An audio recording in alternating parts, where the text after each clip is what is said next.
World War II was a global conflict of unprecedented scale and devastation. It raged from 1939 to 1945, engulfing nations across Europe, Asia, and the Pacific. By 1945, the tide of the war had turned against the Axis powers.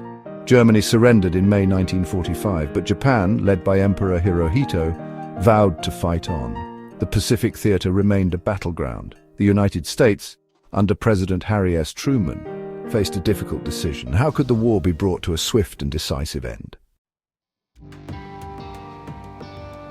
The use of atomic bombs on Japan remains one of the most controversial decisions in human history. The primary reason given by the US government was to force Japan's unconditional surrender and end World War II.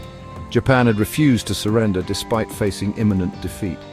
The US military estimated that a conventional invasion of Japan would result in hundreds of thousands of American casualties. The atomic bombs, horrific as they were seen by some as a way to avoid a protracted and bloody invasion. Some historians argue that other factors influenced the decision. The Soviet Union, under Joseph Stalin, was emerging as a major power. The use of atomic bombs could be seen as a way to demonstrate US military might and deter Soviet ambitions. Others suggest that the US was also motivated by a desire to test its newly developed weapons. The decision to use atomic bombs was a complex one, driven by a combination of military, political, and strategic considerations. On August 6, 1945, an American B-29 bomber, the Enola Gay, dropped an atomic bomb nicknamed Little Boy on the Japanese city of Hiroshima. The bomb detonated at 1,900 feet above the city with the force of 16,000 tons of TNT. Hiroshima, with a population of around 350,000, was instantly transformed into a scene of unimaginable destruction. The blast obliterated everything within a 2-mile radius. Buildings were reduced to rubble. Fires raged through the city. 3 days later, on August 9th, a second atomic bomb, Fat Man, was dropped on the city of Nagasaki. The original target was Kokura, but cloud cover forced the bomber to divert to its secondary target. The bomb detonated at 1,650 feet, unleashing a force equivalent to 21,000 tons of TNT. Nagasaki, like Hiroshima, was devastated. The bombs left a permanent scar on the landscape and psyche of Japan. The immediate impact of the atomic bombings was catastrophic. In Hiroshima, it is estimated that approximately 80,000 people died instantly. Thousands more succumbed to injuries and radiation sickness in the following weeks and months. In Nagasaki, the death toll was estimated to be around 40,000. The true number of casualties may never be known, as many died years later from radiation-related illnesses. The bombings also had long-term consequences. Survivors, known as hibakusha, faced discrimination and prejudice. The bombs caused widespread fires that engulfed entire neighborhoods. The intense heat melted metal and glass. The blast wave toppled buildings and hurled debris at incredible speeds. Those who survived the initial blast faced a new horror: radiation sickness. Symptoms included nausea, vomiting, hair loss, and internal bleeding. Medical facilities were overwhelmed, and there was little doctors could do to alleviate the suffering.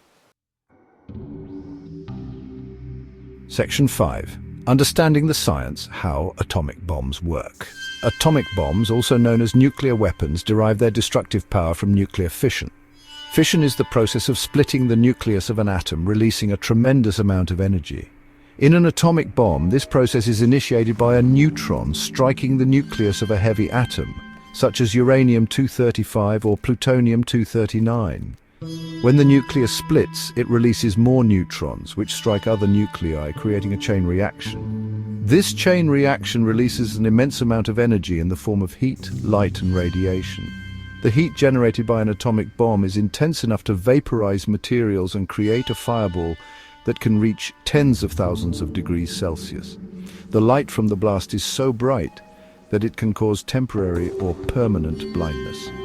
The radiation released by the bomb is highly dangerous, causing severe burns, radiation sickness, and long-term health problems, including cancer. Section 6. The decision-makers who chose to use the bomb. The decision to use atomic bombs on Japan was ultimately made by President Harry S. Truman, who had assumed the presidency upon the death of Franklin D. Roosevelt in April 1945. Truman relied on the advice of his cabinet members, including Secretary of War Henry L. Stimson, Secretary of State James F. Burns, and General Leslie Groves, the head of the Manhattan Project, which developed the atomic bomb.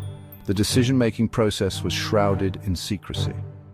While the Manhattan Project involved thousands of scientists and engineers, only a select few were aware of the true nature of the weapon they were creating. The decision to use the bomb was made at the highest levels of government, with little input from military commanders in the field or from the American public. Section 7. Shifting Sands. American public opinion on the bombings. In the immediate aftermath of the bombings, American public opinion was largely supportive of Truman's decision.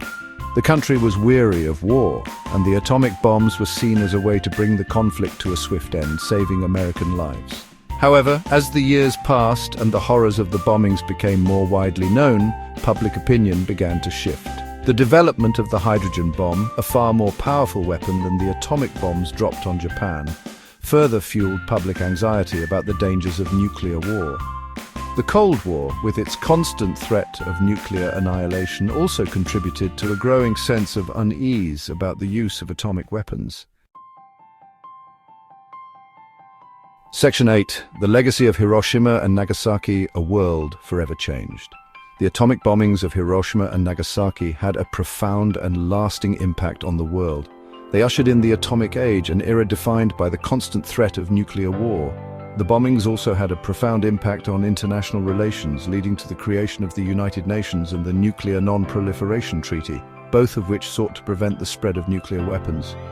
The bombings also had a lasting impact on the cities of Hiroshima and Nagasaki. Both cities have worked to rebuild and commemorate the victims of the bombings. The Hiroshima Peace Memorial Park and Museum stands as a powerful reminder of the horrors of nuclear war and a call for peace. Section 9. Conclusion. A moment frozen in time. The atomic bombings of Hiroshima and Nagasaki remain a defining moment in human history. They serve as a stark reminder of the devastating power of nuclear weapons and the importance of peace. The events of August 1945 continue to be debated and analyzed by historians, ethicists, and policymakers. The bombings also serve as a reminder of the resilience of the human spirit. The people of Hiroshima and Nagasaki rebuilt their lives and their cities from the ashes of destruction. They have worked tirelessly to promote peace and reconciliation, ensuring that the lessons of the past are not forgotten. The atomic bombings were a tragedy of immense proportions, but they also gave rise to a global movement for peace and nuclear disarmament, a movement that continues to this day.